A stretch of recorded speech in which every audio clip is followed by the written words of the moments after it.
Good evening, everyone. You are watching GV Foundation with SK sir. I hope so. You are good at home, good at home. और मुझे उम्मीद है कि सभी स्वस्थ होंगे, तंदुरुस्त होंगे और मस्त होंगे. So let's start our lecture that is on revision class on magnetic effect of electric current और सब्जेक्ट हमारा क्या चलाने वाले आज हम फिजिक्स. तो सबसे पहले यहाँ पे मैं स्टैटिक बात करूंगा, जो भी बात करूंगा क्योंकि रिवीजन में उसी कॉन्सेप्ट की बात करेंगे जो इंपॉर्टेंट है. पहला हम बात करेंगे कि होता क्या है magnetic effect of electric current. बिल्कुल सिंपल लैंग्वेज में अगर समझने की कोशिश करें तो हमें बिल्कुल पता होना चाहिए कि जब भी किसमें चेंज आएगा, change in magnetic field, change in magnetic field, जिसके भी दिमाग में स्टैटिक कॉन्सेप्ट फिट होते हैं बहुत अच्छी बात है, अगर घर से पढ़ के आए तो चेंज इन मैग्नेटिक फील्ड होगा तो डेफिनेटली यहाँ पे क्या आएगा, क्या आएगा बताओ, करंट क्या हो जाएगा, इंड्यूस. क्या हो जाएगा, इंड्यूस. और करंट इंड्यूस हो रहा है और उसको चेक कौन करेगा, गैल्वेनोमीटर. कौन चेक करेगा, गैल्वेनोमीटर. और गैल्वेनोमीटर कैसे चेक करता है, मेजर करता है या सेंस करता है इसको. और सेंस को बोल सकते हैं और क्या भाषा बोल सकते हैं साइंस में, डिटेक्ट. क्या करेगा ये, detect. Are you getting my point. तो ये जो पूरे प्रोसेस है या जो फिनोमेनन है फिजिक्स का, जो भी ये फिनोमेनन है, इसी फिनोमेनन को हम क्या बोलते हैं बॉस, इस इवेंट को हम क्या बोलते हैं, या इवेंट ऑफ फिजिक्स को क्या बोलते हैं हम लोग, याद रखना इसे क्या बोलेंगे, magnetic effect of electric current. तो magnetic effect of electric current, ये हमारा यहाँ पे कॉन्सेप्ट हो जाएगा. बिल्कुल सिंपल लैंग्वेज है. इसका एक्सपेरिमेंटल पर्पस भी पूछ ले तो आपको आना चाहिए. यहाँ पे हमने क्या रख दी, एक कॉइल. क्या रख दी, कॉइल. और जो किससे कनेक्टेड है, गैल्वेनोमीटर से. ठीक है. अब इस कॉइल में करंट आया है या नहीं आया है वो कैसे पता चलेगा, तो हम मूव करेंगे किसको, मैग्नेट को, near and far, move closer and further. बात समझ में आ गई क्या. इससे क्या होगा, इससे ये होगा बेटा कि जब ये पास में आएगा तो जो मैग्नेटिक फील्ड लाइंस है, मैग्नेटिक फील्ड लाइंस है वो क्या रहेगी, ज्यादा. क्या रहेगी, ज्यादा, या मैक्सिमम बोल सकते हैं. और मैक्सिमम रहेगा तो मैग्नेटिक फील्ड भी क्या रहेगा, मैक्सिमम. अरे मैग्नेटिक फील्ड भी क्या रहेगा बेटा, मैक्सिमम. ठीक है. तो ये थोड़ा सा समझना कि यहाँ पे क्या हो जाएगा, ये मैक्स हो जाएगा. और अगर बात करें when it will be move away from this coil, तो डेफिनेटली यहाँ पे क्या होगा, मिनिमम मैग्नेटिक फील्ड होगा. क्या होगा, मिनिमम मैग्नेटिक फील्ड.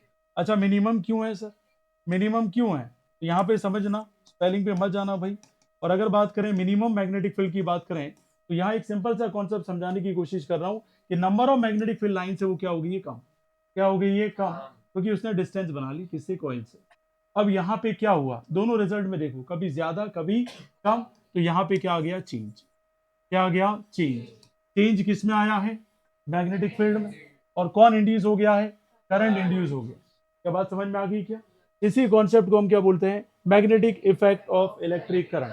या यूं कह सकते हैं शॉर्ट में कि मैग्नेटिक फील्ड में चेंज आया और करंट क्या हो गया, इंड्यूस. क्या हो गया, इंड्यूस. अच्छा इसकी इंफॉर्मेशन कौन सा डिवाइस है जो देगा हमें, और गैल्वेनोमीटर क्या करता है, डिटेक्ट करेगा. क्या कभी ये मेजरमेंट करता है करंट का, नहीं. सीधा आंसर होगा, करंट को मेजर करने वाला, वैसे हम इलेक्ट्रिसिटी में पढ़ चुके हैं, एमीटर है. और पोटेंशियल या वोल्टेज को मेजर करने वाला कौन है, वोल्ट मीटर. इसका कोई भी उससे रिलेशन नहीं हो सकता. हाँ गैल्वेनोमीटर को वोल्ट मीटर या एमीटर बना सकते हैं, जो हम 12th क्लास में पढ़ेंगे. फिलहाल हमें ये नॉलेज होना चाहिए कि कौन सेंस करता है और कैसे सेंस करता है. यहां तक कोई डाउट है किसी को, अरे आया गुड़ गया ये. अब इसके और आगे बात चलती है. नेक्स्ट हमें क्या बात करनी है यहाँ पे, सबसे पहले समझ में आना चाहिए कि Y a magnet have name as S and N. अच्छा ऐसा क्या हो गया कि मैग्नेट का नाम क्या पड़ गया, S और N पड़ गया. ठीक है, हो सकता है 2024 का पेपर बहुत थोड़ा टफ बन गया, हो सकता है एग्जामिनर यहाँ तक भी अप्रोच कर ले कि स्टूडेंट को ये भी नॉलेज है कि साउथ पोल को साउथ पोल ही क्यों बोलते हैं, नॉर्थ पोल को नॉर्थ पोल ही क्यों बोलते हैं, ये भी पता होना चाहिए. तो यहाँ पे बिल्कुल सिंपल फेनोमेनन है. ये आपकी क्या है, प्यारी सी अर्थ. यस और नो. और आप सभी को पता है कि यहाँ कौन सी एक्सिस होती है, नॉर्थ टू साउथ. और यहाँ कौन सी एक्सिस होती है, ईस्ट टू वेस्ट. और हमारी प्यारी सी अर्थ जो यहाँ पे अपनी एक्सिस के अबाउट क्या करती है, रोटेट. लेकिन कहाँ से कहाँ करती है, वेस्ट टू वेस्ट. कहाँ से कहाँ करती है, वेस्ट टू वेस्ट. तो हमारे एटमॉस्फेयर में, या हमारे एटमॉस्फेयर की बात करूं तो हमें ऑलरेडी पता है, नॉर्मल नॉलेज, तो नाइट्रोजन कितनी है यहाँ पर, 78% है. और ऑक्सीजन की बात करें तो यहाँ कितनी है भाई मेरे, 21% के आसपास है, 21.02. और जो अदर गैसेज जो बची हुई है ना, जो भी अदर गैसेज बची हुई है वो कितनी है, 1% के अराउंड. अब देखिए 1.03% जो भी होगा यहाँ पे हम बात करते हैं। अब ये सब गैसेस का क्या होता है, जैसे ये हमारी अर्थ मूव करती है अपनी एक्सिस के अबाउट, तो गैसेस का क्या हो जाता है, आयोनाइजेशन। क्या हो जाता है, आयोनाइजेशन। अब बहुत सारों को तो प्रॉब्लम हो जाएगी यार, आयोनाइजेशन क्या है। आयोनाइजेशन का मतलब है इन गैसेस के पास क्या है, बाउंडेड इलेक्ट्रॉन्स है। कैसे इलेक्ट्रॉन्स है, बाउंडेड। इन इलेक्ट्रॉन्स को क्या कर देना है, फ्री। क्या कर देना है, फ्री। अच्छा कैसे फ्री होंगे, तो एयर के फ्रिक्शन की वजह से। एयर का क्या लग जाएगा बॉस, फ्रिक्शन। ये अर्थ जैसे ही मूव करेगी तो ये जो भी गैसेस है वो अपना इलेक्ट्रॉन्स क्या करेंगे, डोनेट। क्या करेंगे, तो जैसे ही इलेक्ट्रॉन्स डोनेट किया, इलेक्ट्रॉन्स क्या किया, डोनेट, ये कौन सी स्टेट में आ गया, फ्री स्टेट में आ गया। और हमने कहा है free flow of charge. Free flow of charge क्या कहलाता है, इलेक्ट्रिक करंट, या बोल सकते हैं इलेक्ट्रिक फील्ड। कौन सी एक्सिस लेके बैठ गया इलेक्ट्रिक फील्ड, ईस्ट और वेस्ट एक्सिस। मतलब ये एक्सिस तो पूरी कौन खा गया, इलेक्ट्रिक करंट खा गया। ऐसे हवा में नाम नहीं दिया गया है, कोई बोले इट्स नेचुरल, ऐसा कुछ भी नहीं है भाई। इसके पीछे बहुत बड़ा कॉन्सेप्ट है, उसके बाद एस और नाम एन दिया गया है। ठीक है, नहीं तो मेरा ही नाम दे देता मैं इसको, यस और नो, पढ़ाते पढ़ाते। पर ऐसा तो हो ही नहीं सकता बेटा, सवाल ही नहीं है।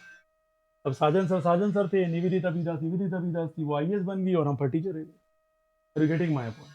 तो दोनों का फर्क पड़ता है भाई। उसने क्या है, मैग्नेटिक फील्ड की तरह काम किया और हमने किसकी तरह काम किया, आयरन नेल की तरह काम किया। दोनों का फर्क तो पड़ेगा ना बेटा। देखो हर हमेशा किसी की भी लाइफ में क्या होना चाहिए, गोल होना चाहिए। जिसकी लाइफ में एम ही नहीं है ना, मतलब हर डे का भी गोल होना चाहिए कि आज मैं स्कूल जा रहा हूँ तो मुझे 2 चैप्टर कंप्लीट करने हैं। अगर ये किसी का टारगेट है छोटा छोटा, तो बड़ा सा गोल अचीव करेगा। एक डोकरा होता है ना 80 साल का, उसकी भी लाइफ में टारगेट है। कई बच्चे सोचेंगे सर क्या टारगेट है, टू मीट द गॉड, तो मुझे भगवान से मिलना है भाई। मैंने सुख भी देख लिया, दुख भी देख लिया, अब मुझे भगवान से मिला दे भाई। उसकी लाइफ में भी अगर टारगेट है तो तुम्हारी लाइफ में भी क्या होना चाहिए, टारगेट होना चाहिए। और नहीं है तो यार क्यों नहीं है, think about it. Per day का टारगेट डिसाइड करो एक पेज पे लिख कर कि आज मैं अगर स्कूल जा रहा हूँ तो मुझे ये टारगेट पूरा करना है। किसी को मारना है, किसी को प्यार करना है, किसी को पढ़ाना है, किसी को पढ़ाना है, सारे टारगेट आपके क्या होने चाहिए, कंप्लीट होने चाहिए। ठीक है, टारगेट नहीं है तो विदाउट टारगेट कुछ लाइफ नहीं है। बेटर है थोड़ा अपने आप को क्या करिए, रिफर्बिश करिए, सोचिए अपने आप को, है ना। ये सब चीज़ ऐसी लगती है। देखो ये मैं इसलिए लेके आया क्योंकि हो सकता है पेपर ऐसा पैटर्न बन जाए। तो यहाँ पे इलेक्ट्रॉन क्या हो गए, फ्री स्टेट पे आ गए, और फ्री स्टेट पे आते कौन सा फील्ड लेकर आ गए, इलेक्ट्रिक फील्ड। अब मैंने ये नहीं कहा कि चार्ज या जो यहाँ पे इलेक्ट्रॉन फ्री स्टेट में आए वो मूव कर रहे हैं। अभी फिलहाल मैंने ये बोला कि फ्री हो गए, क्या हो गए, फ्री। मतलब जो बाउंडेड था वो फ्री स्टेट में आ गया। फ्री स्टेट में आते सबसे पहला फील्ड कौन सा लेके आ गया, इलेक्ट्रिक फील्ड। लेकिन सवाल ये है कि पहली एक्सिस कौन खा गया, इलेक्ट्रिक फील्ड खा गया। अब क्या हुआ, अर्थ तो मूव कर रही है, तो ये चार्ज भी कौन सी कंडीशन में आ गए, मूविंग कंडीशन। चार्ज आर या charges are in moving condition. तो जैसे ही ये मूविंग कंडीशन में आ गए बॉस, तो यहां भाई धमाका हो गया। ये कौन सा फील्ड लेकर आ गए, मैग्नेटिक फील्ड। क्या लेकर आ गए, मैग्नेटिक फील्ड। और याद रखना आज के बाद कोई कहे कि चार्ज रेस्ट पे है तो कौन सा फील्ड लेकर आएगा, इलेक्ट्रिक फील्ड, इलेक्ट्रिक करंट। इसका सबसे बढ़िया एग्जांपल, स्केल को रब करिए, पीस ऑफ पेपर अट्रैक्ट हो जाएंगे और थोड़ी देर बाद डी अटैच भी हो जाएंगे। क्या यहां तक बात समझ में आ गई क्या। लेकिन यहां बात किसी कर रहे हैं हम लोग, कैसे पोल डिसाइड हुआ, तो भाई मेरी ये एक्सिस तो कवर होगी, बची कौन सी, ये वाली एक्सिस। और चार्ज जैसे मोशन में रहे कौन सा फील्ड लेकर आ गए, मैग्नेटिक फील्ड। अब रखे कहां, ऑलरेडी ये तो फुलफिल है। कौन सा एक्सिस बच गया, ये वाला पोर्शन बच गया। ठीक है, आप बोलेंगे सर ये वाला पर, हाँ ये भी भरा भाई, ये भी बात करेंगे भी साउथ से नॉर्थ क्यों निकलती है, बाहर कैसे आती है नॉर्थ टू साउथ, ये सारी बात करेंगे। फिलहाल हमें पता होनी चाहिए max to max magnetic field आपको कहाँ मिलेगा, नॉर्थ पोल पे और साउथ पोल पे मिलेगा।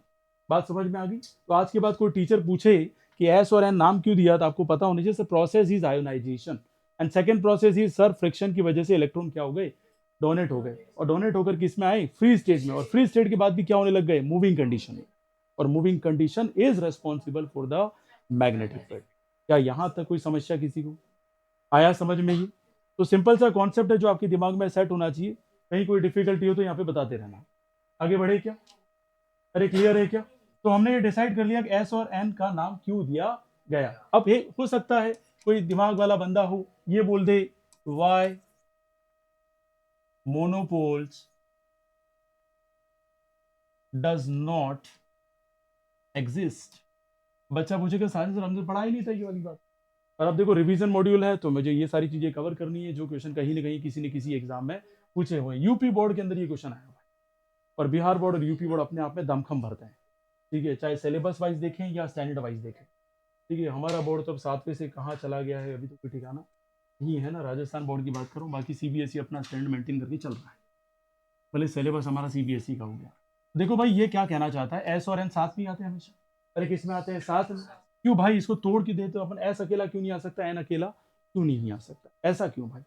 मोनोपोल समझते हो, अकेला साउथ आना और अकेले नॉर्थ का आना, ऐसा क्यों नहीं होता है? Can you explain? किसी के भी दिमाग में हो सर ऐसा क्यों नहीं होता है, बताइए। जैसे इसको ब्रेक करते हैं तो डेफिनेटली यहाँ पे हमारा पूरा अर्थ किसकी तरह बिहेव करता है, मैग्नेट की तरह बिहेव करता है। किसकी तरह बिहेव करता है, मैग्नेट की तरह। इसलिए आप मैग्नेटिक फील्ड फील करते हैं। आपने मैग्नेट लिया, आयरन नेल तुरंत टच हो जाती है, आपने थोड़ी किया वो तो, क्योंकि अर्थ की खुद ही प्रोड्यूस क्या कर रही है, मैग्नेटिक फील्ड प्रोड्यूस कर रही है, और अर्थ खुद की तरह कैसे बिहेव कर रही है, मैग्नेट की तरह बिहेव कर रही है। जैसे इसको थोड़ा नॉर्थ पोल एग्जिस्ट हो जाएगा टूटे हुए पार्ट पे, इसको थोड़ा तो यहाँ नॉर्थ से वापस यहाँ पे इस पार्ट पे कौन सा आ जाएगा, साउथ आ जाएगा। अच्छा सर क्या करें, सर ये एग्जिस्ट हो जाए, एक काम करिए, अर्थ को अपनी एक्सिस पे रोक दीजिए, यस और नो। और ऐसा जिस दिन आपने कर दिया तो ग्रेविटी भी जीरो, आप भी जीरो, हम भी जीरो, यस और नो, कुछ भी एग्जिस्ट होगा ही नहीं। इसलिए मोनोपोल कभी एग्जिस्ट करता नहीं है। द रियल आंसर इज, अर्थ खुद किसकी तरह बिहेव करती है, मैग्नेट की तरह। जैसे ही इसको तोड़ेंगे, डेफिनेटली अगर साउथ अलग किया है तो नॉर्थ ऑटोमेटिकली क्या हो जाएगा, टूटे हुए पार्ट पे जनरेट होगा, और अगर नॉर्थ तोड़ा है तो कौन आ जाएगा, साउथ ऑटोमेटिकली जनरेट हो जाएगा। ये क्लियर हो गया? कोई समस्या इसमें किसी को? ठीक है, तो रीजन इज ओनली अर्थ। आगे बात करते हैं। नेक्स्ट हम बात करेंगे यहां पर properties of magnetic field lines. हम उसी की बात करेंगे जो एग्जाम से इंपॉर्टेंट है। अब हो सकता है देखो आरपीएससी में ऐसा क्वेश्चन आ जाए कि what do you mean by magnet, ठीक है, तो आपको आना चाहिए कि भाई मैग्नेट का मतलब क्या है। It is an object that have the attractive and repulsive property. अरे कैसी प्रॉपर्टी उसकी है? अब आप बोलोगे सर आपने डेफिनेशन बताई नहीं थी। सर मैं क्या बताता तुम्हें, यस और नो, मैं क्या बताता? आपको सीधा आंसर लिखना है, क्या लिखना boss, it is an object that have attractive and repulsive property, या क्या बोल सकते हो, फोर्स। ठीक है, ये आपका क्या हो गया, मैग्नेट। क्या हो गया बेटा, मैग्नेट। अच्छा यूं पूछ लिया, गलती से उसने बोल दिया, चल ये बता भाई मैग्नेटिक फील्ड क्या होता है बेटा, क्या होता है मैग्नेटिक फील्ड, क्या होता है? अरे यार सिंपल है, ये मैग्नेट है, उसके अराउंड ये एस और एन है। अरे हाँ या ना, ऐसे ऐसे गया और ये बाहर आया, फिर ऐसे ऐसे गया और ये भी बाहर आ गया। Are you getting my point? तो ये क्या बोलेंगे, the region around a magnet, the region around a, तो वो क्या कहलाएगा भाई मेरे, the region around a magnet. Simple concept, the region around a magnet, उसे हम क्या बोलेंगे बेटा, मैग्नेटिक फील्ड। क्या बोलेंगे, मैग्नेटिक फील्ड। हो सकता है उसने पूछ लिया भाई साउथ और नॉर्थ, उन दोनों के बीच में क्या होता है, एस और एन के बीच में क्या होता है, अट्रैक्शन। अरे क्या होता है बेटा, अट्रैक्शन। और एन और एन के बीच में क्या होता है, रिपल्जन। अरे यस और नो। और आप बोलेंगे एस और एस के बीच में भी क्या होता है, रिपल्जन। ये बात आपको सबको आनी चाहिए, नॉर्मल नॉर्मल क्वेश्चन, ये चीजें आपके दिमाग में सेट होनी चाहिए। Are you getting my point? और आगे बात करें तो अभी हमने बात की थी प्रॉपर्टीज की, ठीक है, तो आपको सीधा क्वेश्चन ये भी पूछा जा सकता है कि डिफाइन मैग्नेटिक फील्ड लाइंस।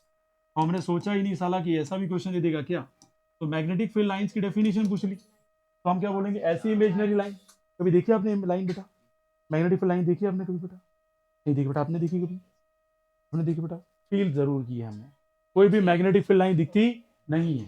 जैसे मान लीजिए एक मैग्नेट आयरन नेल को अट्रैक्ट करता है, तो अट्रैक्ट करता तो आप क्या देखते हैं इसमें, दोनों के बीच में क्या हो जाता है, फोर्स लगता है। क्या लगता है बेटा, फोर्स। और इसी फोर्स की वजह से, अट्रैक्शन की वजह से दोनों क्या हो जाती है, अटैच। ठीक है, अरे यहां तक समझ में आया? इसमें कोई डाउट है बेटा? तो बिल्कुल सिंपल सा आंसर है, यहाँ पे ये कैसी लाइन है, इमेजनरी लाइन है। कैसी लाइन है? अच्छा ये इमेजनरी लाइन किसको रिप्रेजेंट करती है, मैग्नेटिक फील्ड को रिप्रेजेंट करती है। डायरेक्शन ऑफ मैग्नेटिक फील्ड को रिप्रेजेंट करने वाली इमेजनरी लाइन क्या कहलाती है, मैग्नेटिक फील्ड लाइन। तो हम क्या लिखेंगे, क्या लिखे बेटा, an imaginary lines, an imaginary lines that represent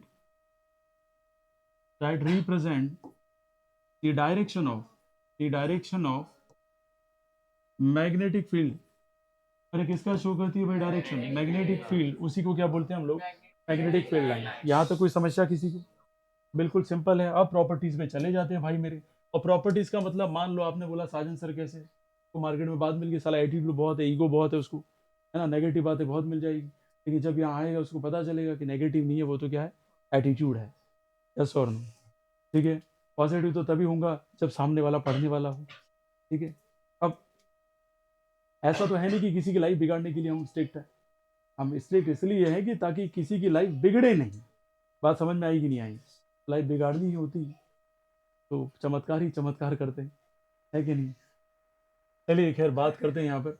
सबसे पहले समझ में आना चाहिए यहाँ पे, पहली प्रॉपर्टी की बात करें, जिसको भी मैग्नेट दिखता है समझ में आता है उसको तो पता ही है भाई, कौन बोले, एस और एन।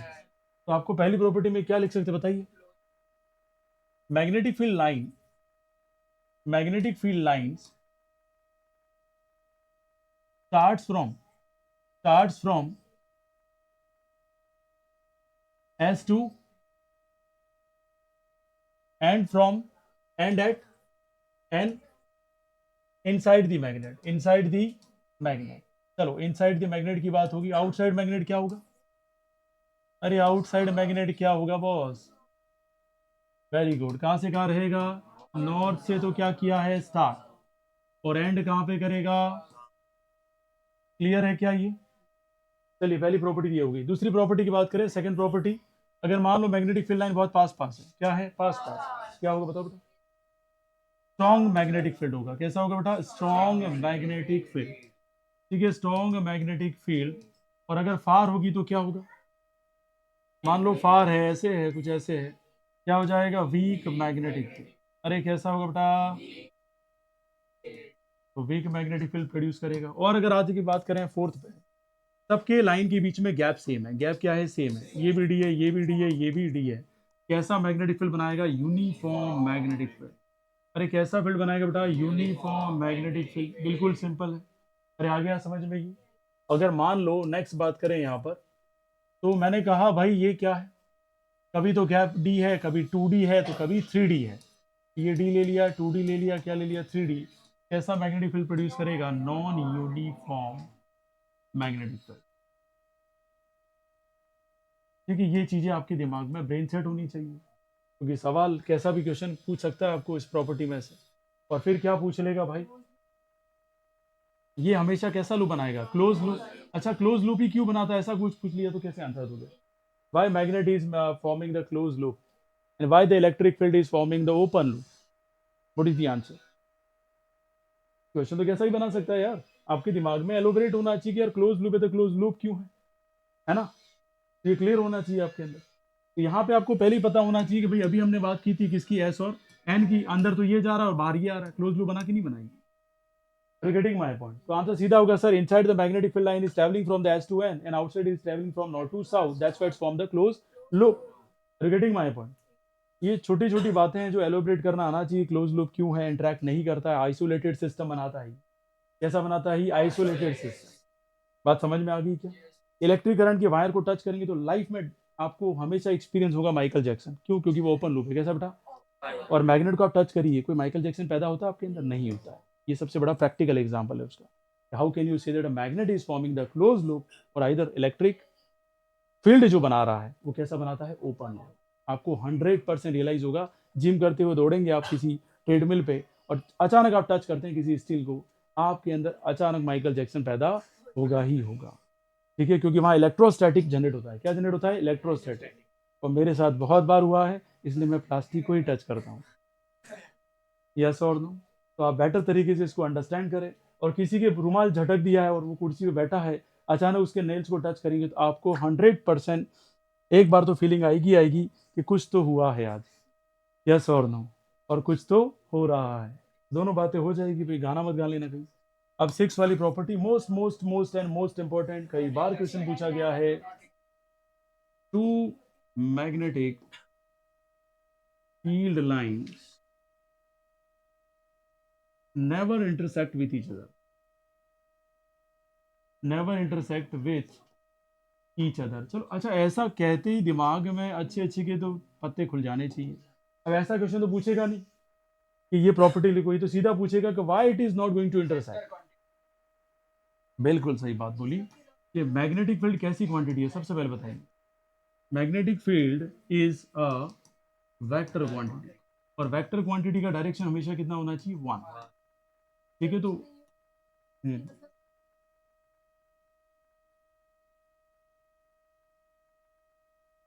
पर क्यों पॉसिबल नहीं है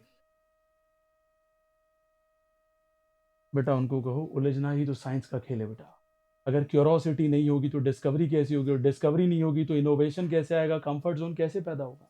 अगर आज डिस्कवरी हुई इसलिए तो फैन चलता है, एसी चलती है और हम कंफर्ट फील करते हैं। वो अलग अलग की अलग अलग उम्मीदें है ना। ठीक है, अब मैग्नेटिक फील्ड, अभी जैसे अभी लूप वाला टेक्नोलॉजी आ रहा है। लूप वाले टेक्नोलॉजी में क्या है, आप बैठे अंदर, ठीक है, एरोप्लेन से भी ज़्यादा स्पीड पकड़ रहा है और विदाउट एनी एक्सीडेंट, और आप कहेंगे कंफर्ट नहीं है। भाई बहुत ज़्यादा कंफर्ट है यार। और बहुत दिनों में आप देखेंगे बहुत सारे साइंटिस्ट के बारे में सोच भी रहे हैं। फॉरेन की बात कर रहा हूँ, यहाँ की बात नहीं कर रहा हूँ मैं। यहाँ तो हमारे पास ऑलरेडी साइंस फील्ड में बहुत इंटरेस्ट कम रखते हैं। Hot star, web series, Amazon prime पे बहुत इंटरेस्ट है। अब इसके बारे में कुछ ही पूछ लीजिए, आंसर करेक्ट ही आएगा, रॉन्ग आ नहीं सकता। यस और नो, किसने कैसी गाली दी थी, या मनोज वाजपेयी ने क्या बोला था फैमिली मैन में, ये सारे आंसर आपको मिल जाएंगे। लेकिन समस्या क्या पैदा होती है साला, इसके आंसर नहीं मिलेंगे आपको, क्योंकि साइंस फील्ड में नैरो इंटरेस्ट है। इंडियंस बहुत कम रह गए अभी हमारे पास, सारे चले गए, कोई अमेरिका चला गया है, जो भी बनता वो भी यहाँ रहता नहीं है। तो बेटर तरीके से आप भी समझ लीजिए, ज़्यादा से ज़्यादा अपन क्या करेंगे, एक थर्ड ग्रेड क्लियर कर लेगा, और ज़्यादा से ज़्यादा एक पटवारी बन जाएगा, या ज़्यादा से ज़्यादा चपरासी बन जाएगा। ठीक है, RSIS के लिए सोचने वाले लास्ट लास्ट कहाँ जाते हैं, थर्ड ग्रेड पे। ठीक है, तो डिटर्मिनेशन इज़ वेरी इंपॉर्टेंट। अच्छा, आज मुझे किसी ने कह दिया, ठीक है, कि आपने क्या उखाड़ लिया ज़िंदगी में, तब आंसर देना नहीं बनता है, साइलेंट रहना पड़ता है। ठीक है, समय और वक्त दोनों बातें सिद्ध कर देता है। ठीक है, इसलिए किसी को कोई आंसर देना नहीं, ऑटोमेटिकली आप सक्सेस हो जाए कि मेरे को तो 100% भरोसा था, वो तो करेगा ही करेगा। ये उनके स्टेटमेंट रहेंगे जो आपकी बुराई कर रहे हैं। तो just do work work work and work and work. ठीक है, और जिसने अपनी लाइफ में ये बुक्स में लिख दिया ना, work work work work, that's it, तो रिजल्ट्स तो अपने आप निकल के आएंगे। चलिए, ये क्लियर हो गया? कभी कोई डाउट है किसी को? तो आंसर क्या देंगे, मैग्नेटिक फील्ड कैसी क्वांटिटी है, वेक्टर क्वांटिटी है, और यहाँ पर एक ही डायरेक्शन रहेगा, एक सिंगल पॉइंट पे दो डायरेक्शन पॉसिबल नहीं है। चलिए खैर आगे बढ़ते हैं। इसके बाद बात करेंगे हम लोग डिफरेंट लॉज। ठीक है, to determine the direction of magnetic field there are various laws. ठीक है, या इंपॉर्टेंट लॉज, जो भी बोलना आप बोल सकते हैं। ठीक है, हमारे जो सिलेबस में है वही हम बात करेंगे। तो यहाँ सबसे पहला लॉस क्या हो जाता है, राइट हैंड थंब रूल। अरे कैसा हो जाता है बेटा, राइट हैंड थंब रूल। यार सिंपल सी बात अगर समझे, राइट हैंड थंब रूल में थंब क्या इंडिकेट करता है? जैसे इस तरीके से मैं कोशिश करता हूँ बनाने की, अंगूठा वगैरह जो भी बनाते हैं ऐसे। ठीक है, कुछ और बन गया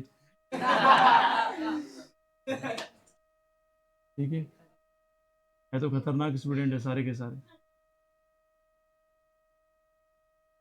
चलिए कोई बात नहीं बेटा, ऐसे करके ये अंगूठा बना लेते हैं, ऐसे ऐसे ऐसे ऐसे। चलिए बहुत बढ़िया, कोई बात नहीं, अगर आप बनाए तो अपन ऐसे ही बना लेते हैं। ये राइट हैंड थंब रूल है आपका। थंब क्या इंडिकेट करता है, tell me what thumb is indicating, direction of current. Very good.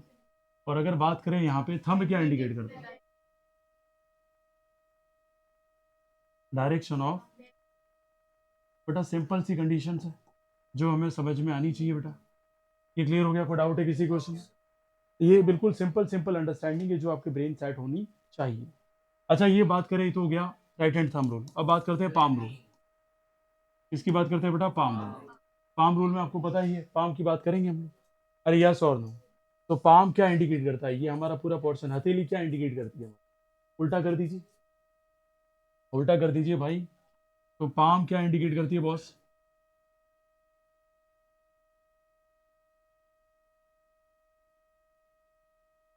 Direction of क्या इंडिकेट करती है भाई? Magnetic field.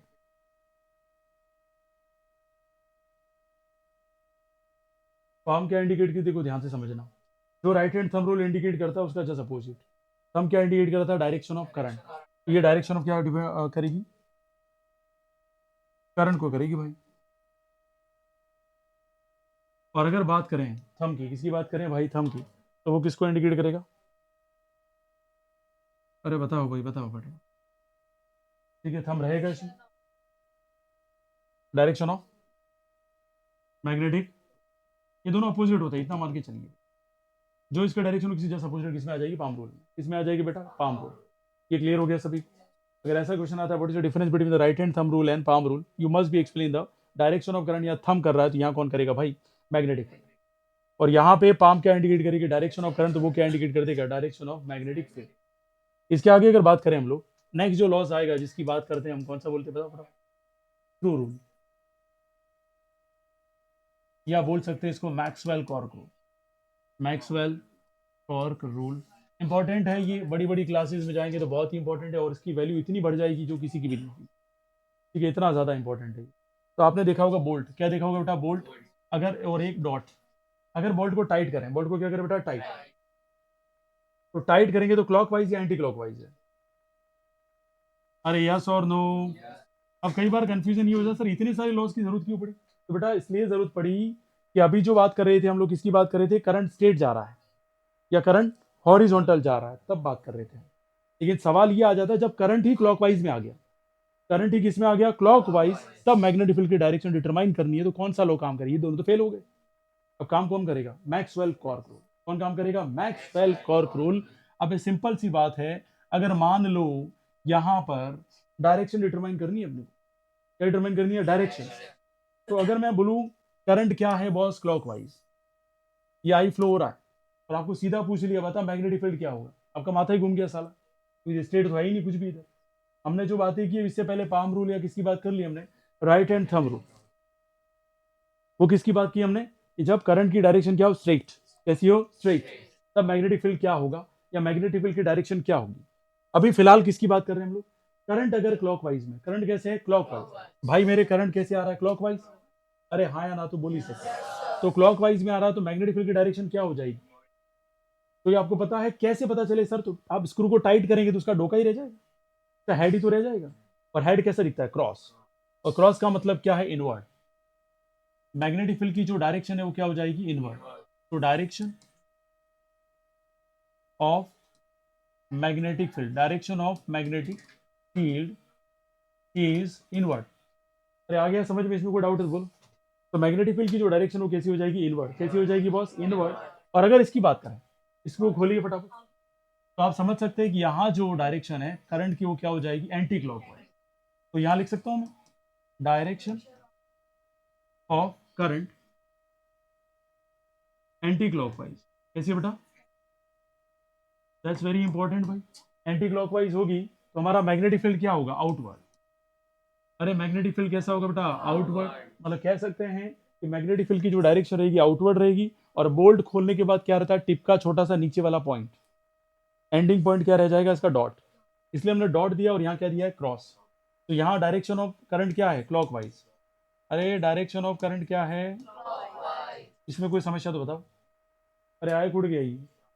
इसके बाद भी अगर इतना डीप क्वेश्चन चला गया, मान लीजिए भयंकर एग्जाम में बैठ गया, उसने बोला साला चल तू ये बता कि किसमें नॉर्थ होगा और किसमें साउथ होगा। क्या बोला उसने, किसमें नॉर्थ होगा किसमें साउथ होगा, अच्छी अच्छी हवा निकल जाती है, टीचर को पूछेंगे तो अच्छे अच्छे हवा निकल जाती है। तो इतना डीप जाना मतलब आपका बहुत ही ज्यादा लेवल का क्या होना चाहिए, नॉलेज। अब आपको बोल दिया भाई कि इसमें कौन सा है, नॉर्थ पोल है साउथ पोल है, कौन सा इंड्यूस हुआ मैग्नेटिक फील्ड में, आपका माथा खराब, सर ये क्या क्वेश्चन है, ऐसा तो मैंने सोचा ही नहीं था कभी सर। अब देखिए जब ऐसा क्वेश्चन आ जाए तो आपका दिमाग चलना चाहिए, शॉर्ट ट्रिक बता रहा हूँ। ये एन है और ये क्या बेटा, एस है। ये एस की डायरेक्शन ऐसे है और ये, अब मुझे बताइए ये डायरेक्शन कैसी लग रही है आपको, क्लॉकवाइज या एंटी क्लॉकवाइज, एंटी क्लॉकवाइज। कैसे डायरेक्शन बताइए, एंटी क्लॉकवाइज। तो जहां पर भी एंटी क्लॉकवाइज करंट फ्लो कर रहा है तो वहां पे कौन आ जाएगा, नॉर्थ पोल। और जहां पर भी क्लॉकवाइज है वहां कौन आ जाएगा, साउथ। शॉर्ट ट्रिक खत्म। बात समझ में आ गई क्या। जिसको एन बनाना आता है, जिसको एस बनाना आता है, तो वो 100% सही आंसर लिख के आएगा, और जिसको ये दोनों नहीं बनाने आते तो वो छोड़ देगा। अरे बात समझ में आ गई क्या, अरे इसमें कोई डाउट है किसी को। फिर बात आती है हमारे जो इंपॉर्टेंट, सबसे बड़े इंपॉर्टेंट हम क्या करते हैं, एफबीआई अमेरिका की जो एजेंसी है जिसका नाम क्या है, फेडरल ब्यूरो ऑफ इन्वेस्टिगेशन। क्या नाम बेटा, फेडरल ब्यूरो ऑफ इन्वेस्टिगेशन। दो बंदूकें पकड़ लीजिए हाथ में फटाफट। अरे यस और नो, शर्माने की बात नहीं बेटा, एग्जाम में आएगा तो बंदूक पकड़ने नहीं आएगी और जहाँ फिंगर कुछ और कह जाएंगे और अंगुलियां कुछ और कह जाएगी। ठीक है, ये कौन है एफ, ये कौन है एफ, ये कौन है बी, ये कौन है आई, बोलिए क्या है ये, एफबीआई। तो थंब क्या इंडिकेट करता है, एफ को। फर्स्ट फिंगर क्या इंडिकेट करती है, या क्या बोल सकते हैं इसको, फोर फिंगर। और मिडल फिंगर क्या इंडिकेट करती है, वेरी गुड। तो हम समझ सकते हैं इस तरीके से, यस और नो। सब कैसे होंगे, 90 डिग्री एंगल पे, कितने पे है, 90। तो सबसे पहले बात करें, ये हमारा कौन है बताओ फटाफट, ये जैसे हमने ऐसे बनाया ये कौन है, थंब है बेटा। ये कौन है, ऐसे कर दो,